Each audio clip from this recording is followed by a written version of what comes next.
ఈరోజు పిల్లలకు పెట్టుకునేటట్టుగా మూసీని తయారు చేస్తా అని చెప్పుకున్న రేవంత్ రెడ్డి గారు ఈరోజు మరి గాంధీ అక్కడ ఆశ్రమం ఉంది కదా, దాని దగ్గర మరి ఒక పెద్ద సరోవర్, గాంధీ సరోవర్ కడతా, అక్కడ ఇండ్లని కొట్టేయనికి అని చెప్పి ఆయన దుకాణం పెట్టిండు. ఓకేనా, దుకాణం అది. దానికి డిఫెన్స్ వాళ్ళు 83 ఎకరాల భూమో 86 ఎకరాల భూమో సమ్ 500 కోట్ల రూపాయలకి ఇవ్వడానికి వాళ్ళు ఒప్పుకున్నారు. ఇవాళ మనం మాట్లాడుకోవాల్సింది ఏంటంటే, ప్రభుత్వం రేవంత్ రెడ్డి నన్ను కోసినా రూపాయి లేదు అని అంటారు. ఓకేనా, రేవంత్ రెడ్డి గారు ఏమంటారు, నన్ను కోసినా రూపాయి వెళ్ళది అని మాట్లాడతాడు. ఓసారి నేను ఎన్నోసార్లు మీకు వినిపించిన, అయినా కానీ అవి విందాం. ఎన్నోసార్లు నేను 500 ఏది నన్ను కోసినా రూపాయి వెళ్ళది అని చెప్పే రేవంత్ రెడ్డి గారు మరి ఈరోజు వాళ్ళు దాదాపు 500 కోట్ల రూపాయలు ఈరోజు వాళ్ళకి ఇవ్వాలి. 500 crores, 500 కోట్ల రూపాయలు ఈరోజు ప్రభుత్వానికి వీళ్ళు కట్టాల్సిన అవసరం ఉంది. మరి ఎక్కడికి వెళ్ళి కడతారు? ఈరోజు రూపాయి కూడా లేదంటున్నావు కదా రేవంత్ రెడ్డి, మరి ఎక్కడికి వెళ్ళి కడతావు నువ్వు పైసలు? ఇవి ఎక్కడికి వెళ్ళి తీసుకొని ఇస్తావు? ఇవాళ రిటైర్మెంట్ వాళ్ళు అయితే ఉద్యోగాలు అడిగితే నా దగ్గర నన్ను కోసిన రూపాయి వెళ్ళది అంటావు. రాష్ట్ర ప్రతినిధులను ఎవరు ఢిల్లీకి పోతే అపాయింట్మెంట్ కూడా ఇస్తలేడు, వీడు వస్తే చెప్పులు కూడా ఎత్తుకుపోతాడేమో అన్నట్టుగా ఆ పరిస్థితి ఉంది దేశం ముందల. నన్ను కోసినా కూడా 18,500 కోట్ల రూపాయల కంటే ఎక్కువ ఆదాయం లేదు. ఏం చేస్తారు ఆయన? చెప్పులు ఉద్యోగ సంఘాల నాయకులను అడుగుతున్నా, ఏం చేస్తారు? నన్ను కోసుకుంటే తింటారా, వండుకొని తింటారా, ఏం చేస్తారు? అదే ఉద్యోగ సంఘాలకు నన్ను కోసుకొని తింటారా అన్న రేవంత్ రెడ్డి గారు. ఇవాళ కేంద్రంకు నువ్వు 500 కోట్ల రూపాయలు ఇవ్వాలి. 500 కోట్ల రూపాయలు దేనికి? 82 ఎకరాల 83 ఎకరాల డిఫెన్స్ భూమి రాజ్నాథ్ సింగ్, కేంద్ర డిఫెన్స్ మంత్రి రాజ్నాథ్ సింగ్ గారు మరి రాష్ట్ర ప్రభుత్వానికి ఇవ్వడానికి ఒప్పుకున్నాడు. మరి అక్కడ యాక్చువల్ మార్కెట్ ప్రైస్ ఎంత అంటే ఇంతకుముందు అయినా కదా నేను ఒక లైవ్, ఎకరం దాదాపు 200 కోట్ల రూపాయలు నడుస్తుంది ఇవాళ అక్కడ మార్కెట్. 200 కోట్ల రూపాయలు జరిగే భూమిని ఈరోజు కేవలం 500 కోట్ల రూపాయలకే దాదాపు 84 ఎకరాలు దేనికోసం ఇస్తుండ్రు? ప్లస్ ఆ గాంధీ సరోవర్ కింద పక్కన ఉన్న హిందూ శ్మశాన వాటికని మొత్తం తీసుకున్నాను, గతం వీడియోని చూపించినాను మీకు. మరి ఈరోజు దేశం కోసం ధర్మం కోసం చెప్పేటోళ్ళు మరి అక్కడ ఈరోజు బీజేపీ వాళ్ళు కానీ ఇక్కడ మాట్లాడేటోళ్ళు పెద్ద పెద్ద మనుషులు ఉండు కదా, మన ట్రోలింగ్ చేసేటోళ్ళు, అక్కడ హిందూ శ్మశాన వాటికను మొత్తం మూసేసి తాళాలు వేస్తే మరి వీళ్ళు ఎందుకు పోతలేరు అక్కడికి, ఎందుకు మాట్లాడతలేరు? పైగా 86 ఎకరాల దాదాపు 83-84 ఎకరాల డిఫెన్స్ భూమి, డిఫెన్స్ భూమి అంటే దేనికోసం? అది దేశం కోసం ఉన్నది ఆ భూమి దేశం కోసం ఉన్నది. అక్కడ టెస్టులు జరుగుతాయి, అక్కడ వీళ్ళకి ట్రైనింగ్లు జరుగుతాయి డిఫెన్స్లు. రేపు శత్రువులు ఏ విధంగా వస్తారో ఆ భూమి ఒట్టికి ఇయ్యలే వాళ్ళకు. ఇప్పుడు డిఫెన్స్ మంత్రి అనేటువంటి కొంచెం జ్ఞానం ఉండాలి ఆ భూమి ఇవ్వడానికి. డిఫెన్స్ ల్యాండ్ ఎట్లా ఇస్తారు సార్? డిఫెన్స్ ల్యాండ్ దేనికోసం పెట్టిండ్రు? ఈ దేశ రక్షణ కోసం పెట్టిండ్రు డిఫెన్స్, ఈ దేశ రక్షణ కోసం పెట్టిండ్రు. ఇది మన భారతదేశంలో ఈ తెలంగాణ, హైదరాబాద్ అనే సెంటర్గా ఉంటుంది. ఇక్కడ ఎవరి కన్ను కూడా ఇక్కడ పడది, వేరే అన్ని బార్డర్లలో ఉన్నాయి కాబట్టి ఇక్కడైతే కన్ను పడది. అక్కడ ట్రైనింగ్లకైనా దేనికైనా తరబీదులకైనా అన్ని అనుకూలంగా ఉంటుంది. కొన్ని టెస్టులు జరుగుతాయి, కొన్ని అణ్వాయుధాలు అక్కడ తీసుకొని వచ్చి అవి ఏ విధంగా ప్రయోగించాలని నేర్చుకుంటారు. అంటే డిఫెన్స్ ల్యాండ్ అనేది చాలా ఇంపార్టెంట్ భూమి. ఆ భూమి తెలంగాణ ప్రభుత్వానికి ఎట్లా అమ్ముతారు చెప్పండి, దయచేసి నాకు చెప్పాలి ఈ ప్రశ్న.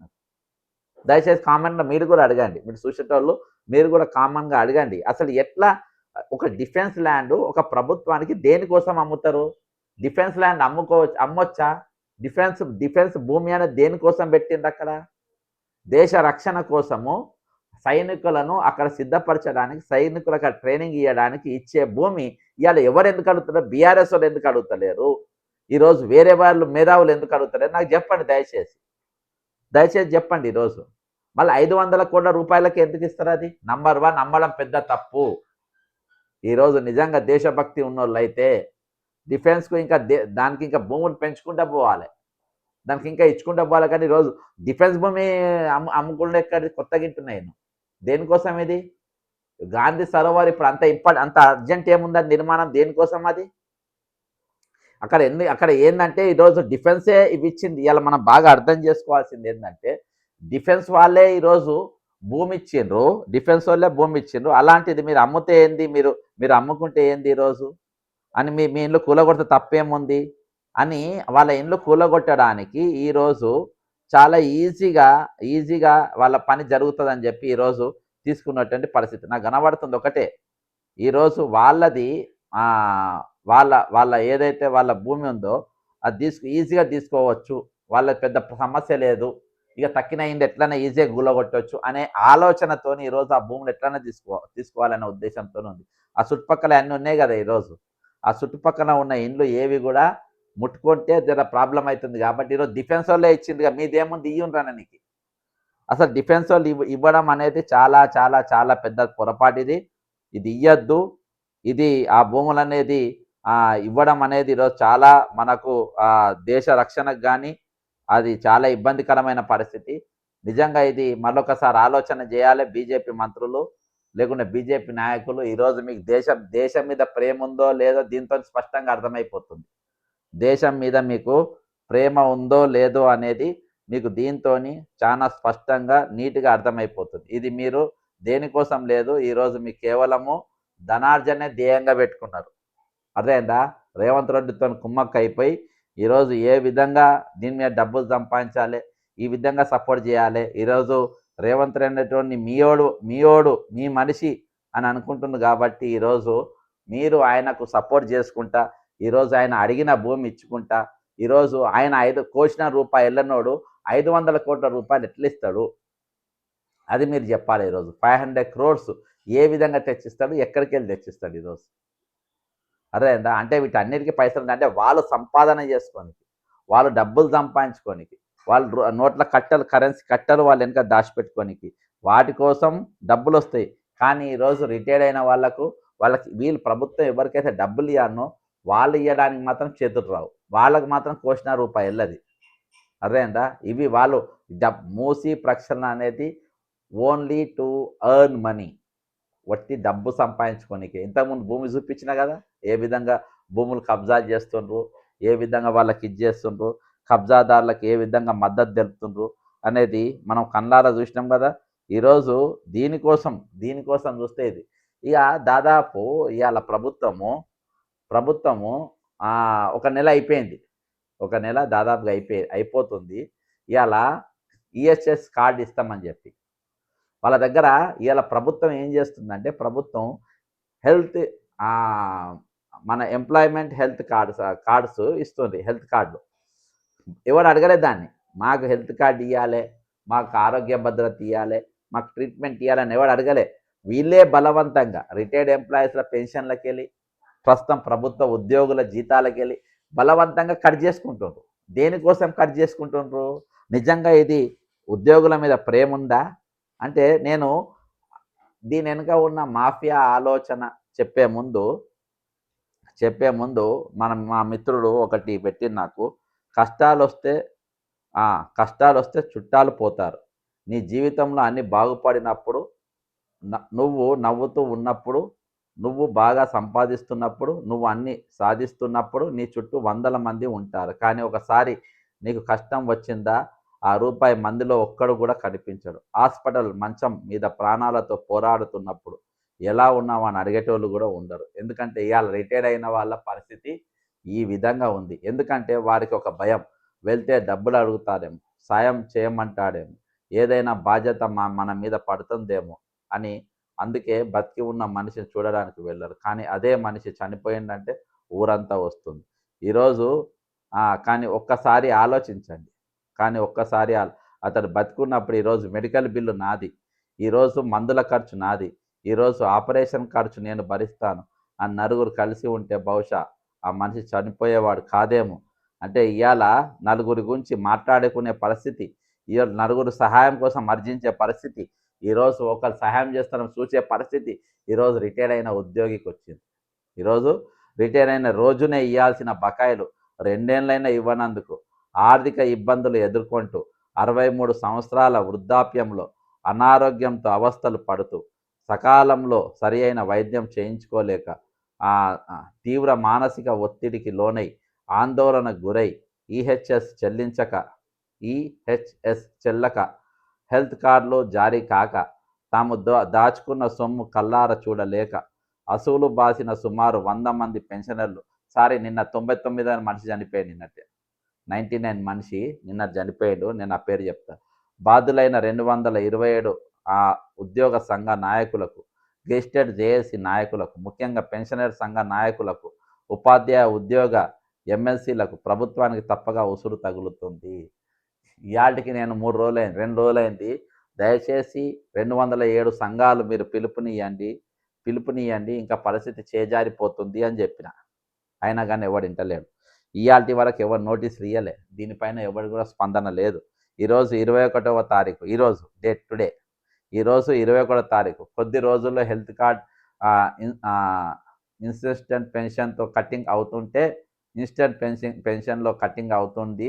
ఇంతవరకు హెల్త్ కార్డులు జారీ కాలేదు. పెన్షన్ మినహా బకాయి ఉన్న పాత పెండింగ్ బిల్లులు, ఏరియర్స్ 5 డిఏలు, పిఆర్సీ 2023 ఊసే లేదు. అడిగే నాదుడు లేదు. ఇచ్చే నాడు అంతకన్నా లేడు. 207 సంఘాలు, ఉపాధ్యాయ సంఘాలు, ఎమ్మెల్సీలు, పెన్షనర్ సంఘాలు, బకాయిల సాధన సమితి ఉండి ఏం లాభం?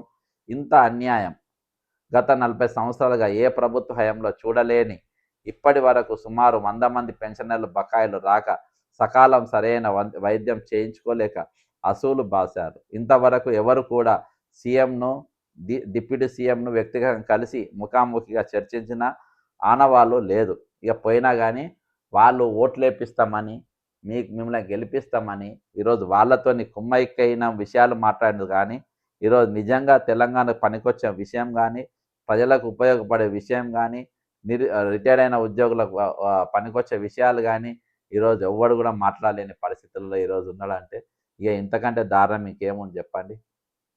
కనీసం నేను మొన్న కూడా చెప్పిన, ఇప్పటికైనా మీరు దయచేసి రిటైర్ అయిన ఉద్యోగాలు మీరు స్పందించండి అని, దయచేసి మీరు మాట్లాడండి అని. ఇప్పటికైనా మీరు బంధుకు మన దీనికి పిలిపియాలని చెప్పి మీరు పిలిపియండి ఇప్పటికైనా అని చెప్పి వాళ్ళని విజ్ఞప్తి చేసిన. అయినా కానీ ఈరోజు ఎవరి దుకాణం వాళ్ళదే. మేము బాగుంటే చాలు, ఎవడేం పైపోతే మాకేంది, ఎంతమంది చస్తే మాకేంది, వాళ్ళు బత్తే మాకేంది, సస్తే మాకేంది అనే టైప్లో ఈరోజు వాళ్ళు ఉన్నారు. కోట్లలో పోతే కోట్లలో వాయిదాలు పడుతూనే ఉన్నాయి. కాబట్టి ఖచ్చితంగా ఈరోజు ఒక విషయం మాత్రం పక్కా చెప్తున్నా, ఇయాటికి 99 మంది మొన్నటికి చనిపోవడం జరిగింది. దయచేసి ఇప్పటికైనా ప్రభుత్వం కళ్ళు తెరవాలి, వాళ్ళ డబ్బులు వాళ్ళకి ఇప్పించే ప్రయత్నం చేయాలి. ఈరోజు హెల్త్ కార్డుల కోసం డబ్బులు కట్ చేస్తుండ్రు, వాళ్ళకి ఇవ్వాలి. మీరు తెగేదాకా చూస్తుండ్రు. ఈరోజు అన్నిటికీ పైసలు వస్తున్నాయి. మీరు 500 కోట్ల రూపాయలు మళ్ళీ చెల్లించడానికి డబ్బు పోగు చేసుకుండ్రు. ప్రాజెక్ట్ నిర్మించడానికి ఇంకా ముందుకు సాగుతూ ఉన్నారు. ఎక్కడ కూడా మీ పనులు ఎక్కడ కూడా ఆగకుండా చూసుకుంటుండ్రు. కానీ వాళ్ళని కూడా పట్టించుకునే ప్రయత్నం లేదు. చివరిగా ఖచ్చితంగా ఈరోజు ఇంకొక మనిషికి ఏమైనా జరిగితే 99 అయినాయి. 100 మందికిన రీచ్ అయితే 100 కాకముందు ప్రభుత్వం తన మొండి వైఖరిని విడిచిపెట్టి వాళ్ళ బకాయిలు వాళ్ళకి చెల్లిస్తుందని చెప్పి నేను ఆశాభావం వ్యక్తం చేస్తున్నా. ఒకవేళ 100వ నంబర్కు ఇది చేరితే, ఈ మరణ మృదంగం అనేది ఇదే విధంగా 100 మనిషి ఒక చేరినాక మాత్రం ఇక మీరు మీ ఇంటెలిజెన్సు, మీ పోలీసు వాళ్ళు మీరు ఏది చేసుకుంటారో మీరు చేసుకోండి, కానీ ఉద్యమం మాత్రం మీ చేజారిపోతుంది. మీరు ఏం చేసుకున్నా కానీ అది ఆగదు. ఇది నేను బాజాప్తా చెప్తున్నా. నేను మొన్న అక్కడ పోకుండా మీరు ఆపగలిగినని కాదు, అక్కడ 2-3 పోలీసుల నౌకర్లు పోతాయి కాబట్టి నేను ఆగిన. నేను పోలేక కాదు, నేను ధర్నాకాడికి పోవాలనుకుంటే మీరు ఎవ్వరు వల్ల కాదు, నేను వెళ్ళిపోయేటోని. కాకపోతే ఆల్రెడీ మా ఇంటికి వచ్చి ఫోటో తీసుకపోయినా పోలీసులు ఆపలేకపోయిన వాళ్ళ నౌకర్లు పోతాయి కాబట్టి ఆ రోజు నేను మీకు విన్నా, అర్థమైందా? ఎందుకంటే నేను ఒక దిక్కు ఉద్యోగుల కోసం కొట్లాడుతున్నా, నా వల్ల ఒక 3 పోలీసుల నౌకర్లు పోతే మంచిది కాదని చెప్పి నేను అక్కడ ఆగడం జరిగింది. సరే, ఏదేమైనప్పటికీ ఈరోజు ఖచ్చితంగా రావాల్సిన బకాయిలు మీరు సకాలంలో ఇవ్వాలి. ఇంకా టైంపాస్ చేసే ప్రయత్నాలు చేయొద్దు. రేవంత్ రెడ్డి గారు, ప్రభుత్వం దగ్గర డబ్బులు ఉన్నాయి. ప్రతిరోజు జిఎస్టీ వస్తుంది. సగం ఆయనకపోతే సగం నీకు వస్తాయి. ఏది ఇంకా ఇంటి పన్ను, మున్సిపల్ పన్ను, ఈ రకరకాల పన్నులు కాక ఇంకా మీ దగ్గరికి వచ్చే పైసలు చాలా రకాలుగా వస్తాయి. కాబట్టి ఈరోజు ప్రభుత్వం దగ్గర ఉన్న డబ్బులు మీరు కేవలం బిల్లుల కోసం, మూసి ప్రక్షాళన కోసం కాదు, నిర్మాణానికి కావాలి. నిర్మాణాలు ఎవడు అడిగింది? ఈరోజు మూసి కట్టమని ఎవడు అడిగిండు? ఎవడు ధర్నా చేసిండు ఈరోజు? ఎవడు అడుగుతుండా? ఈరోజు ఎవరు అడిగినా మా ఉద్యోగాల కోసం అడుగుతుండ్రు, రిటైర్డ్ ఉద్యోగుల కోసం అడుగుతుండ్రు, అవుట్ సోర్సింగ్ ఉద్యోగులు ధర్నాలు చేస్తారు, ఆశా వర్కర్లు ధర్నా చేస్తారు, వాళ్ళకి రావాల్సిన హక్కులు వాళ్ళకి ఇవ్వమని చెప్పి ధర్నాలు చేస్తుంది. మీరు మాత్రం ఈరోజు ఇవన్నీ పక్కన పెట్టి కేవలం వాళ్ళను ఏ విధంగా దోచుకోవాలి, మేము ఎట్లా దోచుకోవాలి, ఎట్లా పైసలు టైం దగ్గర పడుతుంది ఇంకా సంపాదించాలని ఈరోజు ప్రభుత్వానికి సంబంధించిన పైసలు ప్రజా ఖజానాలో ఉన్న డబ్బులన్నీ ఎత్తుకపోయి మీరు పనికిమాలిన ఇంటికి పనులు చేసుకుంటా కేంద్రంతో కుమ్మక్కై ఈరోజు మీరు మూసి ప్రక్షాళన కోసం 500 కోట్ల రూపాయలు పెట్టి ఈరోజు భూములు కొననీకి ఉన్నారు. వాళ్ళేమో తక్కువ రేటుకు భూములు అంటారు. దేశభక్తులు ఏ విధంగా భూములు అమ్ముకుంటారు అని ఎవరు అడుగుతలేరు ఈరోజు. దేశభక్తులు ఏ విధంగా భూములు అమ్ముకుంటారు? దేశం కోసం, ధర్మం కోసం అనే ఇది కోసం దేశం కోసం పెట్టిన మిలిటరీ కోసం పెట్టింది, డిఫెన్స్ కోసం పెట్టిన భూమి ఏ విధంగా అమ్ముతారు? అసలు ఆ హక్కు ఎవరికి ఇచ్చారు? ఈరోజు ఎవరు మాట్లాడుతున్నారు? కాబట్టి ఇవన్నీ కూడా చాలా దారుణమైన పరిస్థితి. ఒకసారి ప్రభుత్వం ఇవన్నిటిపైన కూడా ఆలోచన చేయాలని చెప్పేసి నేను విజ్ఞప్తి చేస్తున్నా. ఈరోజు ఈ రిటైర్డ్ అయిన వాళ్ళ పైసలు మాత్రం మీరు వెంటనే వాళ్ళ డబ్బులు వాళ్ళకి ఇవ్వాలని చెప్పి నేను కోరుకుంటున్నా. ఖచ్చితంగా మరి అంతేకాకుండా మరొకసారి నిరుద్యోగుల తరపున ఈరోజు వాళ్లకు ఏజ్ రిలాక్సేషన్ అనేది కంపల్సరీ ఇవ్వండి. మీకు సీఎం గారికి మరియు చీఫ్ సెక్రటరీకి ఇద్దరు కూడా నేను రిప్రజెంటేషన్ ఇచ్చిన. మీరు కానిస్టేబుళ్లకు 36, ఎస్ఐలకు 37, మరి అంతేకాకుండా పోలీస్ పోస్టులు 5,000 కాకుండా 30,000 ఖాళీలు ఉన్నాయి. 30,000 ఖాళీల బదులు కనీసం 20,000 పోస్టులన్న నోటిఫికేషన్ ఇవ్వాలని ఈరోజు పోలీస్ అభ్యర్థులు అందరూ కూడా వాళ్ళు కోరుతున్నారు. కాబట్టి ఖచ్చితంగా ఈరోజు పోలీస్ సరి అయిన సిబ్బంది లేక ఇప్పుడున్న సిబ్బంది మీద ప్రెషర్ ఎక్కువై చాలా ఇబ్బంది పడుతున్నటువంటి పరిస్థితి. అంతేకాకుండా ఈరోజు 49 సంవత్సరాలు గ్రూప్స్ కానీ వేరే వేరే పోస్టులు మీరు ఏవైనా ఇస్తుండ్రో అవన్నిటి కూడా 49 సంవత్సరాల ఏజ్ అనేది పెంచాలి. మీకేం పోతుందా? మీ ముళ్ళేం పోతుంది? వాళ్ళకి ఎగ్జామ్ రాస్తారు, మీకే 1,000 రూపాయలు పెంచిండ్రు, మీకే లాభం కదా, మీరు లాభం కదా. ఇవాళ హెల్త్ కార్డులో మాకు ఎన్ని లాభము? మీ లాభ నష్టాలు ఇవ్వాలి. తెలంగాణ ప్రభుత్వం వ్యాపారం చేస్తుంది కదా, పాలనగా చేసేది దిక్కుమాల ప్రభుత్వం. ఈ దిక్కుమాల ప్రభుత్వం ఏం చేస్తుందంటే ఇవాళ పాలన చేస్తలేదు, ఈరోజు వ్యాపారం చేస్తుంది, దందా చేస్తుంది, బిజినెస్ చేస్తుంది. కాబట్టి మీకు లాభం వస్తుంది. ఎంతమంది పరీక్ష రాస్తే అన్ని పైసలు అన్ని వేలు వస్తాయి మీకు. మీ పోస్టులు ఎన్ని ఇవ్వాలో అన్నీ ఇస్తారు కదా, అన్నీ అయితే ఎక్కువేం పెంచారు కదా, వాళ్ళకేం జీతాలు ఇవ్వరు కదా. కాబట్టి ఈరోజు మీరు వెంటనే వీళ్ళ ఏజ్ పెంచాలి. అంతేకాకుండా జాబ్ క్యాలెండర్ వెంటనే ప్రకటించాలి. మీరు అనుకుంటున్నారు ఇన్స్టాల్మెంట్ బేసెస్లా మధ్యలో వస్తారు, ఒక 4 రోజులు ఉద్యమం చేస్తారు, పోతారు, మేము పోలీసులతో అనగదొక్కుతాం అని అనుకుంటున్నారు. రేవంత్ రెడ్డి, నువ్వు పక్కా రాసుకో, ఈసారి నీది ఆఖరిసారి ఎమ్మెల్యే. నువ్వు మనిషి గెలిచేయలేదు, సచ్చేయలేదు. నువ్వు గెలవాలంటే కుప్పంకు పోవాలి, లేకుంటే హిందూపూర్ పోవాలి. తెలంగాణలో నువ్వు ఇటు గద్వాల్కి వెళ్ళి మొదలుపెట్టి అటు ఆదిలాబాద్ వరకు, ఇటు నాగార్జున సాగర్ మొదలుపెట్టి ఇటు నిజామాబాద్ వరకు నీ ఏడ కూడా గెలవవు. నువ్వు రాసుకో. నువ్వు ఇక్కడ ఇప్పుడు 119 అసెంబ్లీలల్లో ఏడ కూడా గెలవవు, నీకు ఏడ కూడా కాని పని. ఇవాళ పబ్లిక్ నీ మీద అంత మంచి అభిప్రాయంతో ఉన్నారు. ఇంత పనికిమాలిన ముఖ్యమంత్రి ఇయాటి వరకు మేము చూడలేదంటారు. ఇంత పనికిమాలిన ముఖ్యమంత్రి, ఇంత వేస్ట్ ముఖ్యమంత్రి, ఇంత కరెక్ట్ ముఖ్యమంత్రి, ఇన్ని క్రిమినల్ కేసులు ఉన్న ముఖ్యమంత్రి ఇవాళ ఎక్కడ కూడా మేము చూడలేదని ఫస్ట్ టైం ఈరోజు ఒక పెద్ద రియాక్షన్ అనేది తెలంగాణ ప్రజానికంకి వెళ్ళొస్తుంది. కాబట్టి రేవంత్ రెడ్డి గారు, ఈ రాష్ట్రంలో మీకు ఎక్కడ కూడా గెలిచే అవకాశం లేదు. కనీసం ఇప్పుడు జాబ్ క్యాలెండర్ మీరు ఇచ్చిన వాగ్దానాలను ఇవ్వండి. 4,000 నిరుద్యోగ భృతి ఇస్తాను. పచ్చి అబద్ధాలు ఈరోజు ప్రియాంక గాంధీ గారితో చెప్పి, పచ్చి అబద్ధాలు. 4,000 నిరుద్యోగ భృతి 2.5 సంవత్సరాలు గడిచిపోయింది. ఒక్క రూపాయి నిరుద్యోగ భృతి ఇవ్వాలి దాకా. దేనికోసమే మీ పాలన? దేనికోసమే మీరు ఇంకా నీతులు మాట్లాడతారు. ఇవన్నిటి మీద ఈరోజు నేను చెప్పిన అంశం పైన దేని మీదనన్నా బీఆర్ఎస్ కానీ, బీజేపీ కానీ, ఇప్పుడున్న ఎమ్మెల్సీలు కానీ, గ్రాడ్యుయేట్ ఎమ్మెల్సీలు కానీ ఎవరన్నా మాట్లాడుతున్నాడా? అబ్బా కామెంట్ చేయండి మీరు కింద. ఇన్ని సమస్యల పైన గ్రాడ్యుయేట్ ఎమ్మెల్సీ కానీ, లేకుంటే గవర్నర్ కోటాల ఎమ్మెల్సీలు కానీ ఎవరన్నా మాట్లాడుతుందా? ఈరోజు ప్రతిపక్ష బీఆర్ఎస్ కానీ, బీజేపీ కానీ మాట్లాడుతున్నారా?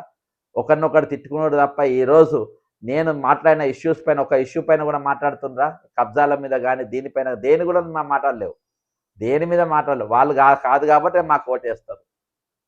10 ఏళ్ళు దోసుకున్నారే, మళ్ళీ వస్తే మేము మళ్ళీ చేసుకున్నాం. మా తర్వాత లేకుండా వాళ్ళు వస్తారు, లేకుంటే వీడు వస్తారు. మేము అందరం కలిసే చేసుకున్నాం. సిండికేట్ కదా నడిచేది. కాబట్టి ఖచ్చితంగా ఈరోజు ప్రజల పక్షాన్ని నిలబడాల్సిన అవసరం ఉంది. నిరుద్యోగుల పక్షాన్ని నిలబడాల్సిన అవసరం ఉంది.